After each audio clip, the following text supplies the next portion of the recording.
Victoria en la Auditoría General de la Nación, ¿no? Que hubo mucha polémica, ¿no? Hubo mucha polémica, la oposición rechazó, indicó que no era lo que se había establecido, que estaban en la ilegalidad, incluso dijo la diputada Graciela Camaño. Está el diputado Héctor Recalde del Frente para la Victoria. ¿Qué tal, Héctor? ¿Cómo está? Bien, gracias. ¿Cómo anda? ¿Bien? Muy bien, muy bien. Bueno, ayer hubo mucha denuncia por parte de la oposición indicando que se había violado la ley, que estaban al margen de la ley. Incluso la diputada Graciela Camaño tuvo, anoche lo veíamos, palabras muy duras, ¿no? Yo quiero explicarlo más sucintamente qué es lo que interpretamos de los hechos que sucedieron ayer. Esos hechos nos llevan a la conclusión de que no querían hacer la sesión, querían que el oficialismo fracasara en la convocatoria a sesión especial y que no tuviéramos quórum. ¿Cómo comienza? Habíamos citado sesión especial para las 11:45, pero como se produce por primera vez en la historia argentina un balotaje, de acuerdo a la Constitución y a la ley, tiene que haber una asamblea legislativa, sí, que es la que hicimos, está citada a las 11, empezó mucho después y tardó bastante tiempo.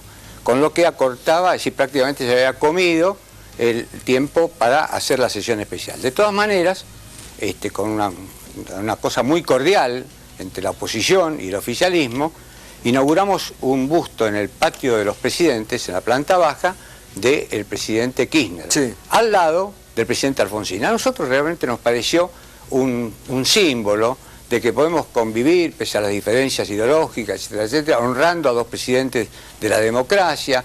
Estaban los grupos de oposición, estaba en el palco el presidente del Bloque Radical, junto con Julián Domínguez y otros representantes. Julián Domínguez, bueno, fue ceremonioso, se cantó el himno nacional. Estoy hablando de cómo se consumió el tiempo, sí, ¿no es cierto? Y Julián Domínguez hizo un discurso muy profundo, emotivo, porque recitó un poema de Joaquín Areta, que era el que le encantaba a Néstor Kirchner. Quisiera que me recuerden, etc., no lo voy a recitar.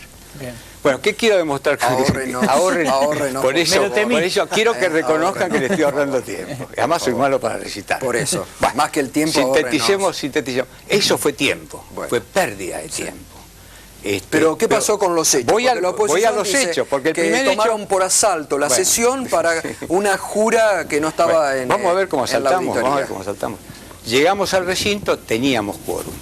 Sí. Pero no hemos vuelto. Todo este tiempo que se perdió, obviamente, dilató, hizo pasar los tiempos reglamentarios. Sí. Pero era de común acuerdo. Acá juega la buena fe y la ética también.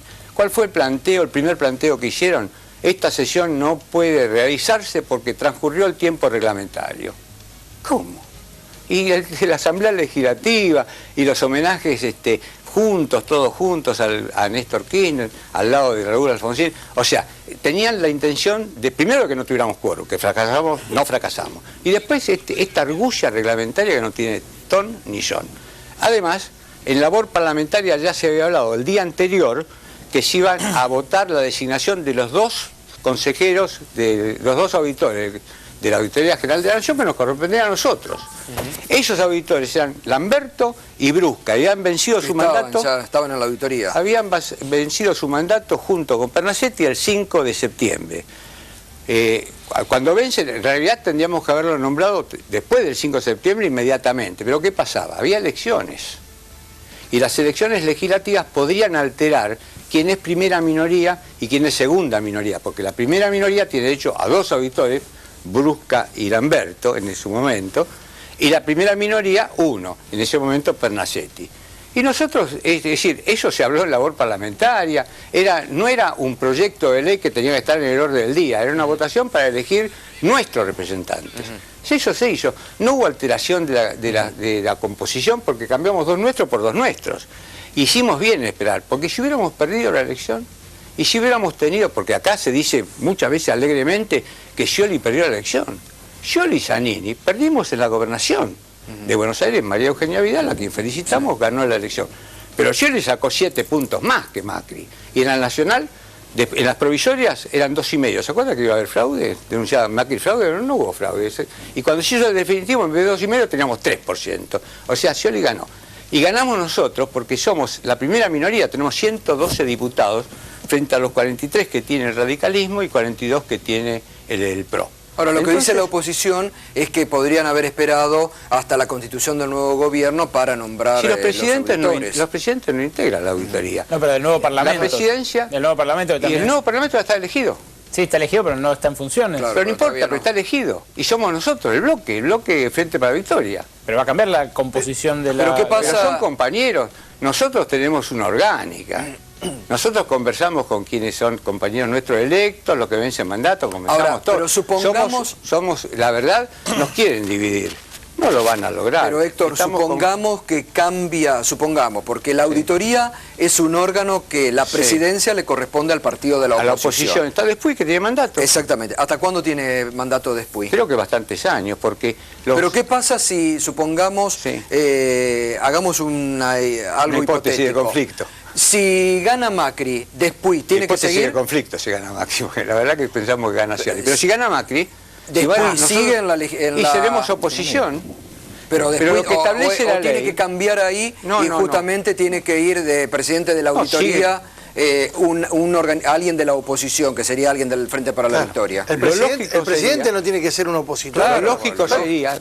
Por eso, a eso voy. Voy a la lógica. Lo lógico sería que el presidente sea de la oposición. Y si hoy el radicalismo está en el Frente Cambiemos. Sí, la oposición vendríamos a ser nosotros si gana Macri la oposición, porque la alianza Cambiemos sería la triunfadora. Bueno, por eso, entonces quedarían con más miembros. Quedarían con más miembros. Vamos a ser claros. Gustavo, los mandatos son por 8 años. Sí. Hay 2 elecciones en el medio. Puede ser que dentro de 4 años cambie la situación. Lo que dice la ley, el presidente de la auditoría tiene que ser de la oposición. Eso no va a cambiar por 4 años, seguro. Eso no va a cambiar, va a ser de la oposición. Y después dice, la primera minoría, 2. La segunda, hablo de diputados, ¿no? Y la segunda minoría, 1. Eso no cambia, eso es la ley. Usted entiende que sí lo sabe, por supuesto, la GN es un organismo que cumple un rol muy delicado, porque es el organismo de contralor que tiene el Congreso de la Nación para emitir informes que generalmente cuestionan al Poder Ejecutivo. Genial, porque si nosotros somos oposición, vamos a controlar a Macri. ¿Y cuál es el problema? Si ese es el rol de esa es la finalidad de la ley. Como lo hizo y si nosotros ganamos con Scioli, que es lo que yo creo que va a pasar, con toda prudencia y respeto hacia las otras opiniones, y va a ser después, o alguien que se reemplace después, de la oposición, el que sea presidente de para usted entonces tuvo para normalidad. Mí, yo soy muy respetuoso a las interpretaciones disímiles del reglamento, pero hay principios jurídicos universales. Nadie tiene acción si no tiene un interés legítimo. Y acá realmente no se cambia nada. Y nosotros reemplazamos a los nuestros, porque seguimos siendo, guste o no guste, seguimos siendo los que más diputados tenemos en nuestro bloque. Y el bloque es unívoco, no hay actitudes individuales. Nosotros somos, en ese sentido, somos muy orgánicos, discutimos adentro. Adentro discutimos muchísimo y es bueno, pero cuando salimos, todos unidos triunfaremos. Bueno, Héctor, gracias como siempre. No, gracias. Bueno, muy bien, nos metemos ya de lleno. Hoy